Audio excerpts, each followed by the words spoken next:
We're good. Okay. So do that again. Thank you. Lights, camera. Good afternoon, everyone. I'm the Executive Director of the Conservation Finance Alliance and David Myers. And we have a great panel today to talk about pooling of conservation trust funds and the value that that brings.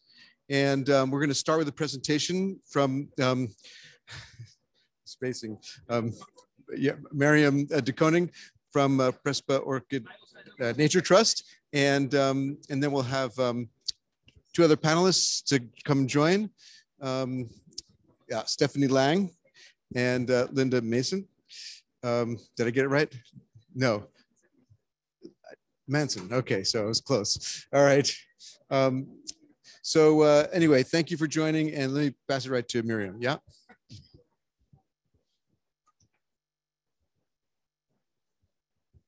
Thanks, David, for the introduction. Let me see. I have to point here.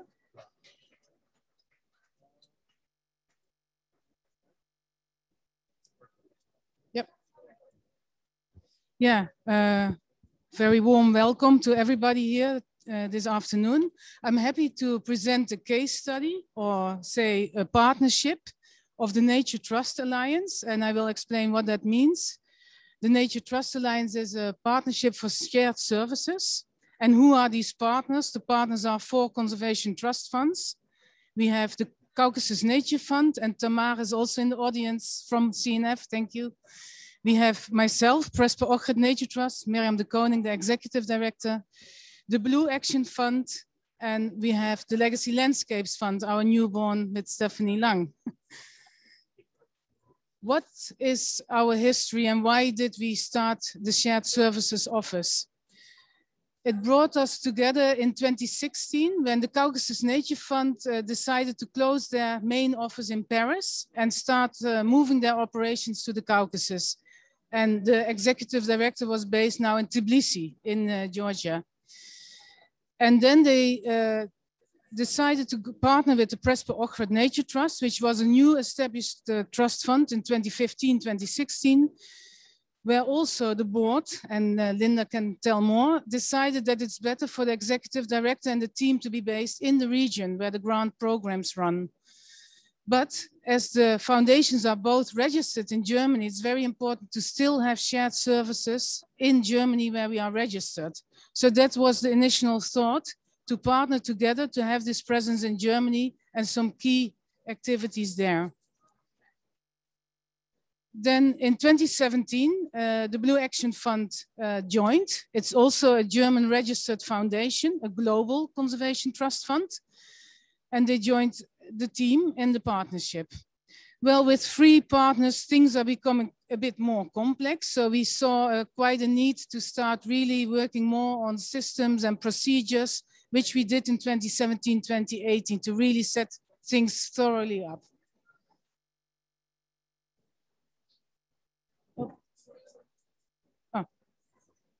And this setup phase that took like 2.5, 3 years resulted in a team where we have from the Nature Trust Alliance, a director based in Frankfurt and 3 employees.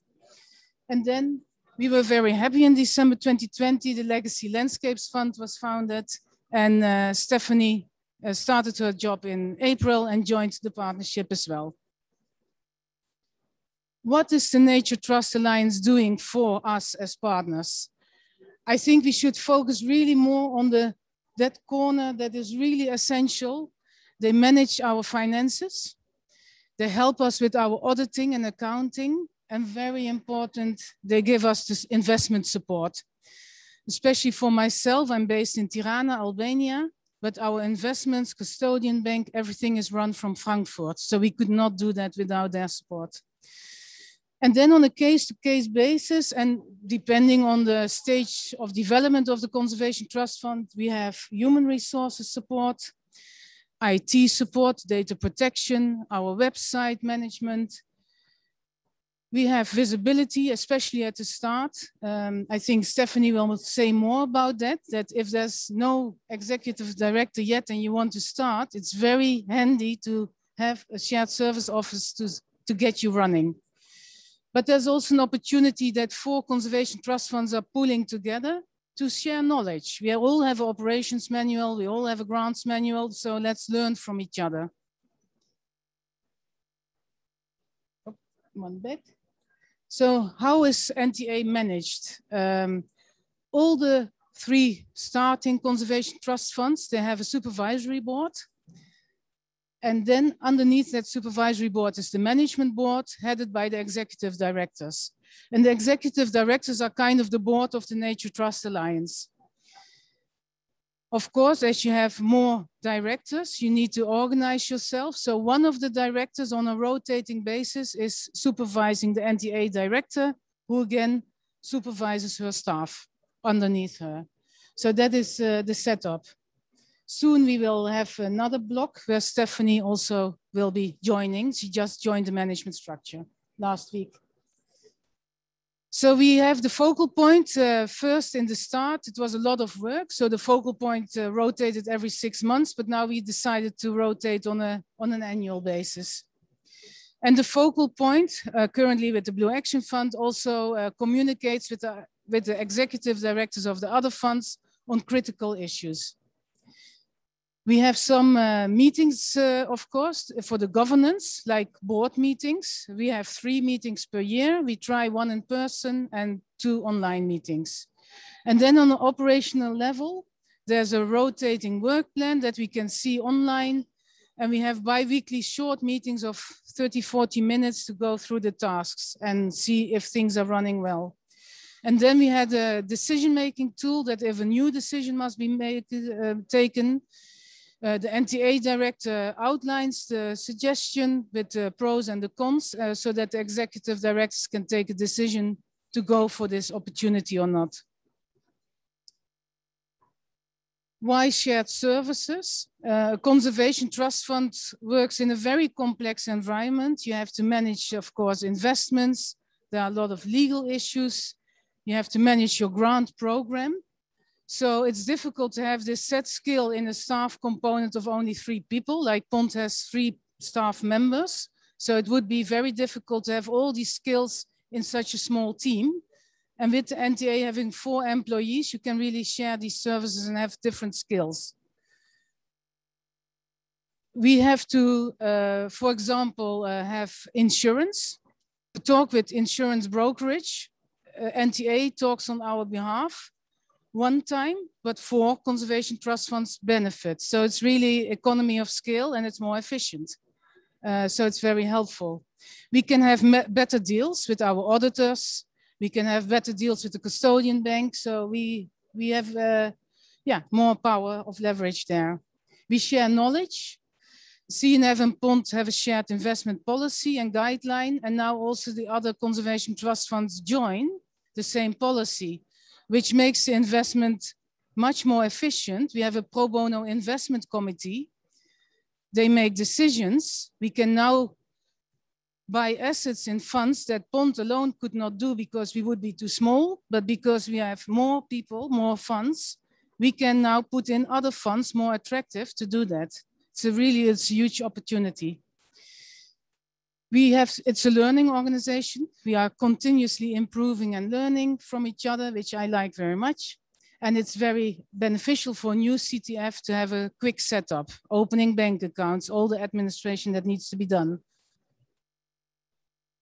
It's difficult to really estimate how much savings we make. NTA is working on that. So the next opportunity, we have more detailed lessons learned.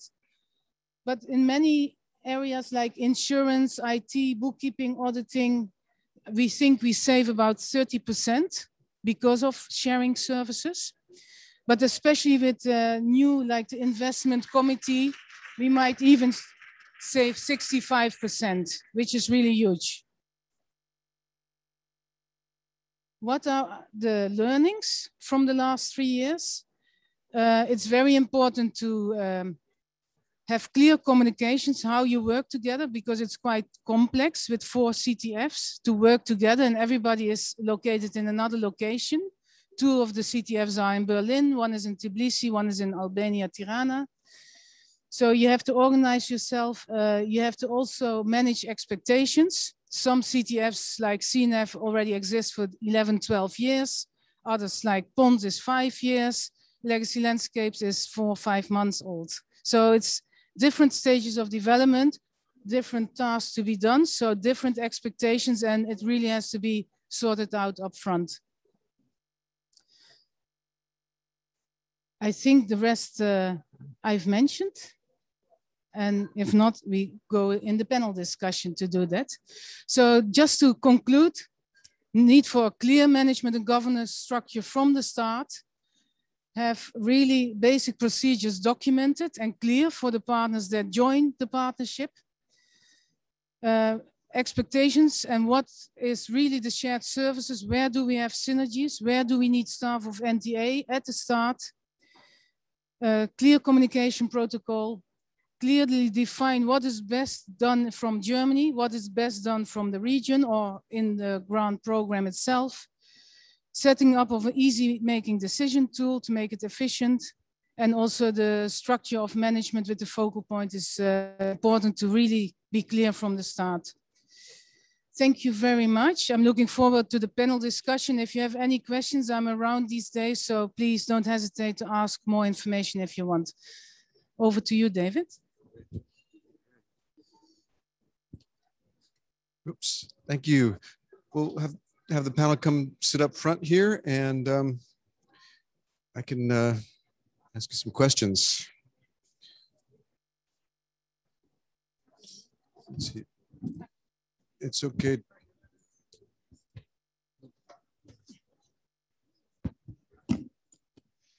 All right. Well, let's just do a quick round of introductions to start with from you. Yeah, Linda, maybe you could start. Just introduce yourself, introduce MAVA, and what your relationship is with these. It should be on automatically. Is it on? It's working, yeah. And we'll go to Stephanie afterwards. Yeah. Okay, hello everybody. I'm Linda Manson and I'm the Director General of the MAVA Foundation. And we are one of the early investors, and we helped establish PONT back in the day, from the very early conception phase when it was just a vague good idea, through the feasibility study, through getting it established up and running. From the very first days, I've been the president of the board, and I continue to serve in that function. And I'm happy to say I don't have much to do in that function because Mirjam does such a good job. It's such a good pair of hands. We at MAVA have invested in a number of different conservation trust funds over the years. So I've got some comparison points, and I look forward to discussing the idea of shared services a little bit more with all of you. That's Stephanie. Yeah, thanks. Thank you. Yes. Good afternoon, everybody. My name is Stephanie Lang. I have just started to function my role as the executive director of the newly established Legacy Landscapes Fund, and not only joined this new role, but also joined NTA with this new role. And I'm very happy to talk to you about how much it helped me, because when you start a new organization and you're first employee ever, you have to do everything from assembling IKEA desks to invest 85 million euros. So it's very happy. I was very happy to have some support from NTA with me. Thank you. Excellent. Well, we've done webinars before about the value of pooling, and in fact, as a disclosure, the CFA is working on a pooling study financed by MAVA as well, to look into try to set up a global pooling study. So I have a very strong interest in pooling and the value that it provides. So first off, this is somewhat a unique pooling setup. I mean, we do have some regional conservation trust funds that in a way are pooling certain aspects. Can you maybe share, what is special about this system? And I know that you're all based in Germany as one of the aspects. And how limiting is that, or is it an opportunity for more trust funds to come and establish themselves in Germany? What are your thoughts? Let me start with you, Mirjam. Yeah, thanks. We have indeed quite some requests of other CTFs joining NTA. And as I said before, it's a learning organization. So maybe when it's at a certain stage, we might differentiate for certain services that more CTFs can join. But for the partnership, it's quite important that they are Germany-based. It has certain accounting procedures where we work with a bookkeeping system that should adhere to German law and German booking codes. And that's why really it's very specific to the German setup. And it would be difficult to organize that for UK-based funding because the staff in Germany of the NTA would also not know how that works in the UK and would be on a distance from the UK. But there are other services like the investments that maybe in the future we could think of having special shared services for the investment part. But that's really something we have to investigate, also legally, which I'm definitely not the person to do that. But you could consider maybe having investments for a bigger group of funds. But that's, yeah, my first impression there. I'm not sure if the others want to add. Thanks. And one of the values that we're looking at with pooling funds is in terms of helping small funds get started. In this case, you've got startup funds, but they're actually quite large. So in a way, you have scale. I mean, Blue Action Fund and now Legacy Landscape Fund, they're quite large scale. So for a fund like that, what are you finding for Legacy Landscape? The like most important value is the ability to start right away, or the administrative back end. What's the greatest value you're finding? Well, I think the greatest value is that you don't feel alone when you start something like that, because actually you don't become the executive director of a nature conservation trust fund because you love administration. That's not what you are. You wanna create protected areas. You wanna get the money there where it's needed, and you wanna attract more funding. You wanna go out and talk about this wonderful idea and attract more people. But then, of course, there's lots of stuff you have to do when you're a conservation trust fund: legal stuff, financial stuff, investments, all those rules and regulations. So it was really extremely helpful to know that I have something like a CFO, a chief financial officer in Frankfurt that I can rely on, that are preparing all those documents for me, the bank accounts for me, and that you feel that you are really starting with where your heart is and where your mission is, and that the rest, which is very important, and that's also part of your job, but there you get the support that you needed, and you get it from people who know what they're doing.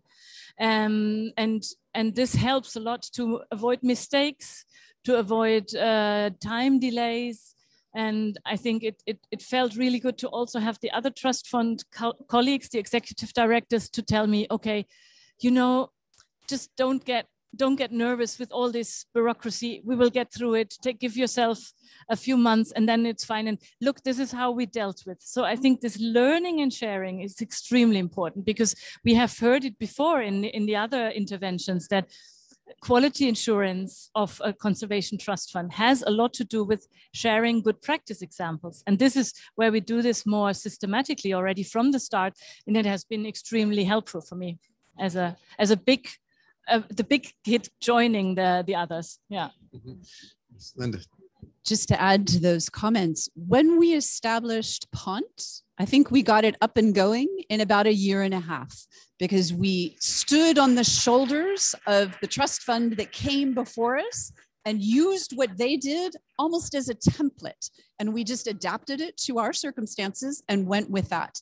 We were involved in another trust fund in another region. It was a single country trust fund. This one is a 3-country trust fund, which is a lot more complex. That one took 10 years to get up and going. So 10 years versus a year and a half. So it allows for rapid transition into being operational, when normally it just takes a lot more time to get all of the administration set up. Excellent. And MAVA has supported a range of trust funds all over the world. So do you see this model as something being, that should be replicated elsewhere? And where would it be the next one? Or just, I mean, do you consider the regional conservation trust funds to be sort of similar? or where do you see this model being replicable in other places? As Mirjam said, we're still learning the extent to which the services that are now offered can be differentiated. I think it's very easy to scale on the investment side. We have a very effective investment committee in place. We have really top-notch, high-quality people managing our investments, and they've done a great job for us. And we had to find one committee's worth, not 4 committees worth to staff up on. So we have one committee looking after a larger and larger amount of money. And if we add into that and invite other trust funds into that mechanism, it only gets better and it only gets easier. Can you take this and absolutely replicate it elsewhere? It probably depends. You need to have enough similarities for it to make sense. And for us, that similarity is the German-based foundations, all of the legal and banking and financial issues involved in being located in Germany. But you could find that. There's another sort of hotspot, I'd say, of trust funds in the UK. You could easily imagine that there could be shared services in the UK that specialized in the kinds of things they need that are particular to that situation. Mm-hmm. Great. Mirjam. Yeah, Stephanie said the benefits for new CTF, but also on the investment part. I think if you see how the investments of legacy landscape funds, it's like the TGV going to France, how quickly the first subscriptions went. That's really amazing, because the policy was already kind of cleared with the main donor, and sustainability criteria, which was a lot of work for the board members in the past to build up all this knowledge. And now I think you are benefiting a lot from that, and which is a really big deal. Yeah. Great. Hold on, we have a question from the online audience. This is our first one today, so we're very excited. Our first one we've noticed. So I will read it out. This is from Mr. Walid Nasser. So I don't know if it's, I assume it's directed to generally the panel. So the question is, given that you have small CTFs pooling their services together and they are at different stages in their life, have you experienced different corporate cultures? And how do you manage these differences if you've seen different cultures across different CTFs? Yeah, thank you for the question. Yeah, I think definitely, as I said, conservation trust funds are in different stages of developments, have different expectations. So you need very clear communication lines and really clear systems, how you make decisions, who can vote, how is the voting taking place, to make that part as efficient as possible. And also this, it's not easy for the NTA staff. The one needs a lot of communication support. And then after the first 3 months, well, they are fine with communication. They don't need you anymore, but you still have a staff member on communication. So you always have to see, also when we make the work plans, we of course express to NTA, what do we need in the coming year from you? So you can tailor your resources and as NTA to what is needed. And I think a good communication between the executive directors and the NTA director, that is key. And there we established a good team and it worked very well. So it was, yeah, after 3 years, it was easy. I hope that answered the question. Okay, please. I just wanted to add something to that. The job of an executive director of a trust fund is a bit schizophrenic. And it's hard to find someone who can do everything that needs to be done. You start by assembling the IKEA desks, but then you have to manage. It's a 2-part job. You're managing an investment portfolio and you're managing a portfolio of grants for conservation. So you need conservation programmatic knowledge and you need some degree of investment knowledge. And of course, you need to do all those other things that any NGO needs to do, including fundraising, communications, staff management, monitoring of projects, and everything else. So it requires someone who's quite multifaceted, but even the best multifaceted person can't do all of those things really well, including legal and all of the detailed financial work. So having these shared services allows you to have more specialized knowledge and skills in the personnel of the Nature Trust Alliance, freeing up the executive director's time to do the main schizophrenia, which is the investment side and the program side, without worrying about all of the administrative side underneath that. Yeah, that sounds like a huge value to any organization, really. You know, and a lot of you know, organizations outsource different elements of their work, like you know, for-profit organizations. In a way, conservation trust funds never really have done that. You know, the only thing that they outsource is the, you know, investment parts of the investment management. So, great. Well, I've got some more questions, but I thought we'd maybe open it up to some questions from the audience here. If you guys have any questions, raise your hand and then I'll come to you with the microphone. If not, I want to ask more about some of these, the other services and where that might go. You know, I know that you have communication support, which is something that's being developed, right? That it's in process. So, you know, you have the basic finance and admin being the sort of underlying main value, but then some of these other support services, and one of the areas that we think is really useful, and you alluded to this before in terms of shared knowledge, and but what are some of the other sort of more softer values of the pooling mechanism that you find really useful, or you hope for as you go forward? Yeah, I think first of all, we have to also differentiate if the Conservation Trust Fund is based in Germany or not. Of course, the Blue Action Fund and the Legacy Landscapes Fund are based in Germany. So certain resources they might not need. But CNF and POND are based outside of Germany. And for us, we have to adhere, of course, to the data protection law in Germany, where we are registered. So there we need skills that maybe the other two funds do not need. And that's still where we are optimizing the services of the Nature Trust Alliance. There is, we were thinking, as I said, we are a learning organization. You could also think of having fundraising capacity in the Nature Trust Alliance that look at, is doing research for potential donors and maybe comes across opportunities that are for the different partners. That could be an opportunity, but we have to explore all of these fields, and sometimes we lack the time to do that, but that could be an interesting development. The knowledge sharing definitely for new executive directors is extremely valuable. I think we took things from our operations manual to optimize.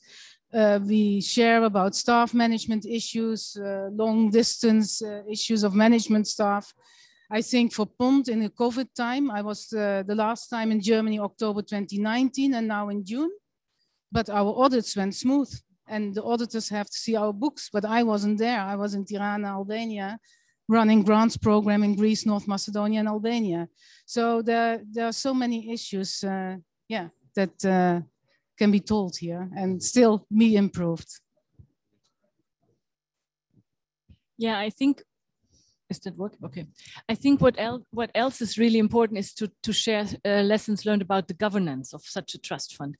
What makes sense for a board? How do we work together? We all have something called advisory or scientific committees. How do we get in those science people that we need? What are the organizations that we want to pool jointly with?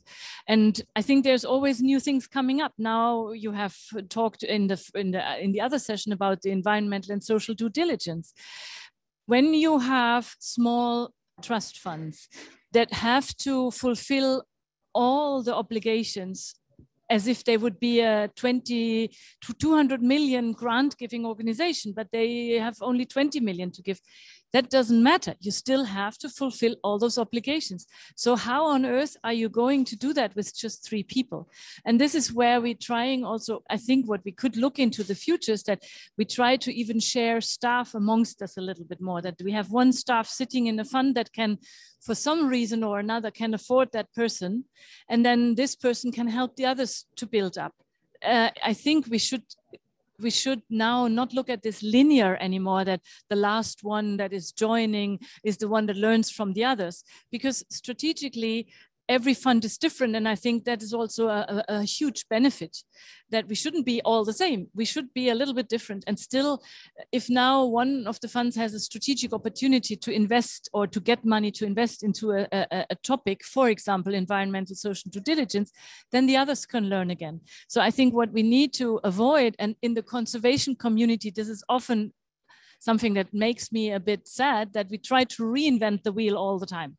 And we should not do this in trust funds, because this is just, and this is what we're trying to do. So not to reinvent the wheel all the time. Yeah. Excellent. I have another question, but you have a question? Yeah, okay, great. Hello, thank you very much for your presentation. I have just one question. Oh, Felix Steinberg from GIZ in Germany. In very practical terms, what is a contractual relationship between Nature Trust Alliance and a fund? And when do you come on board? Is it in the appraisal, kind of in the initial phase, or is it later on you kind of the fund outsources certain services when they realize they need help in that and that? Can you maybe elaborate a bit more on that? Thank you. The NTA, the Nature Trust Alliance, it is a GBR agreement, Gesellschaft Bürgerliches Rechts. Sorry for the pronunciation, I'm not a legal person. It means that NTA can only give services to its legal partners, which are the conservation trust funds that partner. So we signed an agreement together with CNF, Pond, Blue Action Fund, to partner together. So NTA can not give services to other CTFs. They first have to join the partnership legally. We did a lot of work last year to make this easier to get new funds in. And so now we decided that the basis legal agreement is there, and new partners can enter with an admission agreement. And they become first a temporary member, and they are invited to do so. So the three partners decide if we want to invite the new fund. And then if all things go well, the member becomes a permanent member. And in the agreement, there's a certain minimum of services must be used by the new coming fund. And we have as an obligation registered in Hessen in Germany. So that's how it works legally, the setup.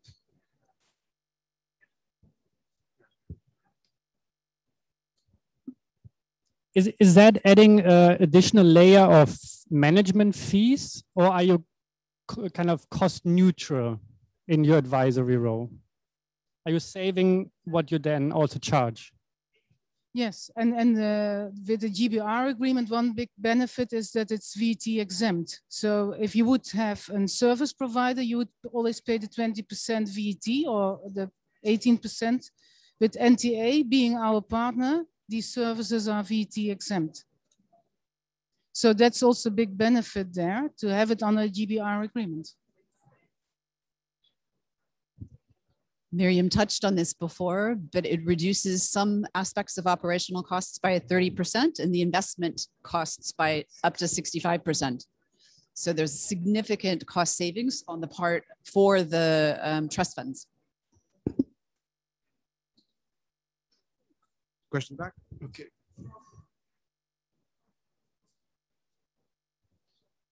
Thank you, David. Good afternoon to you all. I'm Thomas Binet. I'm the director of Blue Seeds agency working on conservation finance and especially interested in technical assistance. So I'm going to ask a question about this particular subject. And I'm sorry, I arrived a little bit late, maybe to touch that point before, but I was wondering, I'm very enthusiastic about the efforts to pool resources and reducing management costs. And I was wondering if, in order to increase efficiency of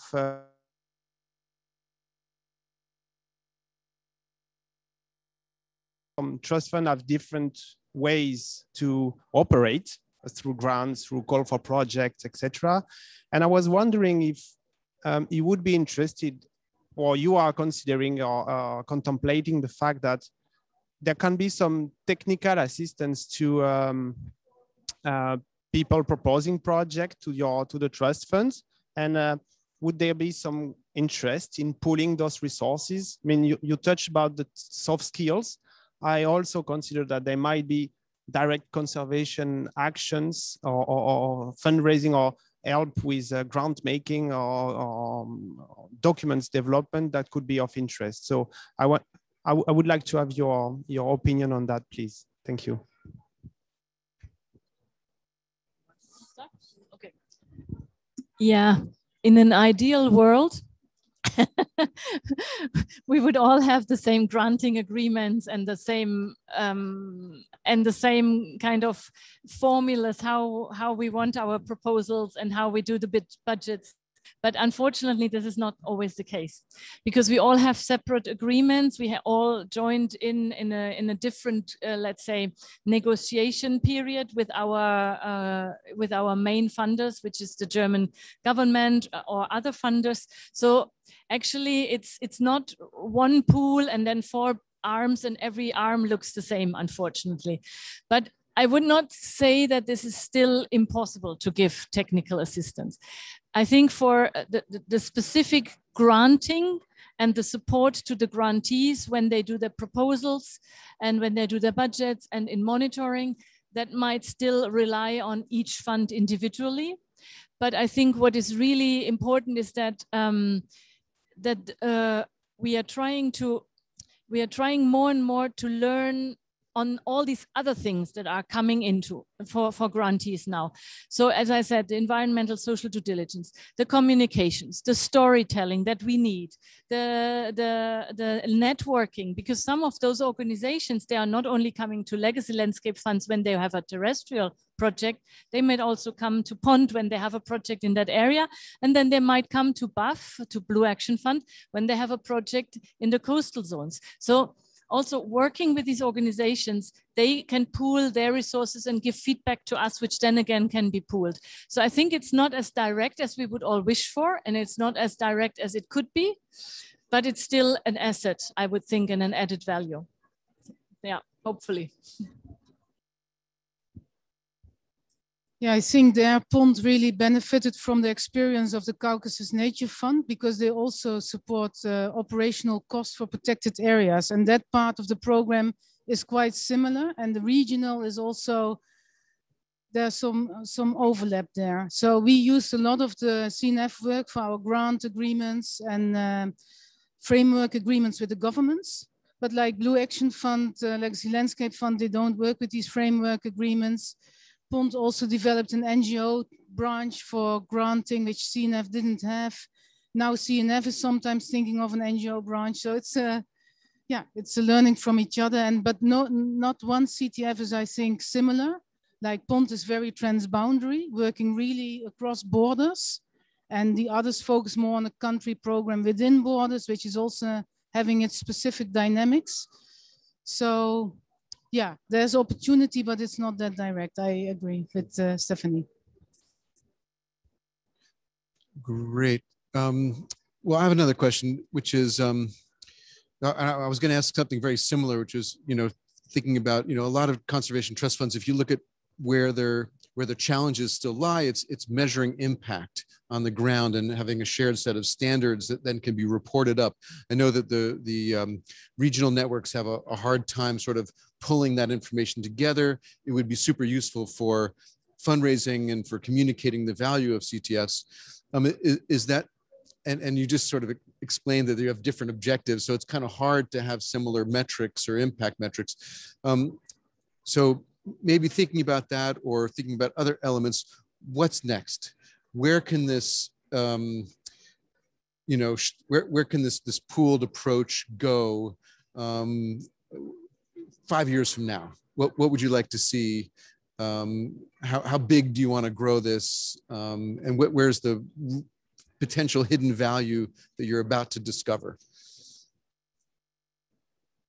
Yeah, I think we have to separate some of the issues. Our Nature Trust Alliance is really based in Frankfurt with people with financial skills. And it's more the direct exchange between the directors and staff of the CTF that looks at biodiversity monitoring, impact monitoring. You could pool that, but it's at the moment not part of the Nature Trust Alliance because it really needs another skill set. And as you said, we try really to learn from each other, but it's really different. We work a lot in EU countries or countries that have EU accession. We look more at Natura 2000, while others are located in other areas more south of the equator and not doing that. It's a very interesting question. at least we share always what we do with each other and we pick up things, but it's a bit separate from the Nature Trust Alliance, this one. Stephanie, you want to say something? Or? Yeah, I think what we really need to crack is this volatile stock market, and how do you still have kind of this endowment aspect that is really fruitful right now? Because when you look at legacy landscapes, and we would like to have funding for eternity. This is an idea that we have. Funding for eternity is very costly right now with this bad stock market. So, and I think that could be really something that that can be done with NTA. That let's build on that more. Let's build on this joint investment committee that we have, with all the caveats that we have by sustainable investment, by more or less a green investment. Of course, we can't go there where the money lies, because this would be completely detrimental to our vision, and that would make us a little bit funny as well to invest in something that we destroy by our investment. So, okay, but let's try this now, because we have a big pool of funding now. We have almost 400 million euros, which is substantial for a conservation trust funds. And let's see how we can shift that more. Maybe work more with the banks. Maybe work more with these risk investors. And I think that would be something I would like to see, because I have certain ideas. There's a lot of people we can talk to, but we don't have that. I don't have it, at least, this capacity to really talk to all these investors, to what makes sense and how do we bring them into our investment committee. This is something I would like to see in the future. And I think there we could really make a difference, because only 2 and 3% doesn't really carry us very far when we want to invest funding for perpetuity. Yeah. Yeah. I would love to see NTA expand from here. So we've got this great base with the 4 trust funds. We're working out, all of the kinks in the operations. But I think we've got a huge opportunity to differentiate the types of services that other trust funds might need. They don't need to sign up for the whole package, but it could be just for the investment side, or it could be just for another. So just differentiate the packages that could be offered, position NTA as a real service provider to trust funds. It is now kind of something that's run by us almost, by these 4. So they need to be kind of more independently run as a service provider. That implies change probably in the legal structure and the governance, but I think we can do there. And that's where I think we'll be in 5 years. You want to add anything, or good? Okay. Any questions from the audience here? Everyone's completely satisfied. Great. Well, we're coming close to the end here, but any final thoughts? That almost was a good final thought piece there. So maybe we want to end there. Okay. Well, then I want to thank you all for being here and for sharing your thoughts and wisdom, and wish you the best of luck, especially you, Stephanie, who's starting out. Very exciting, and we look forward to hearing more from you. And yeah, good luck. Thanks. Thank you.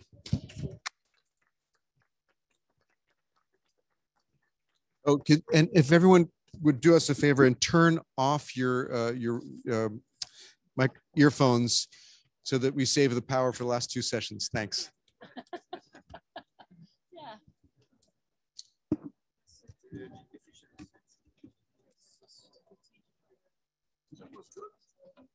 Yes, excellent.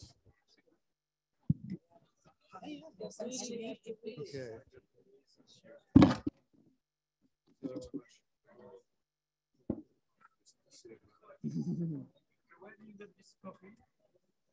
À la cafétéria, on se trouve généralement là, très généralement. Voilà, si vous allez tout droit, près de l'entrée, mais il n'y a plus d'entrée, donc ça s'arrête pas trop. Ok.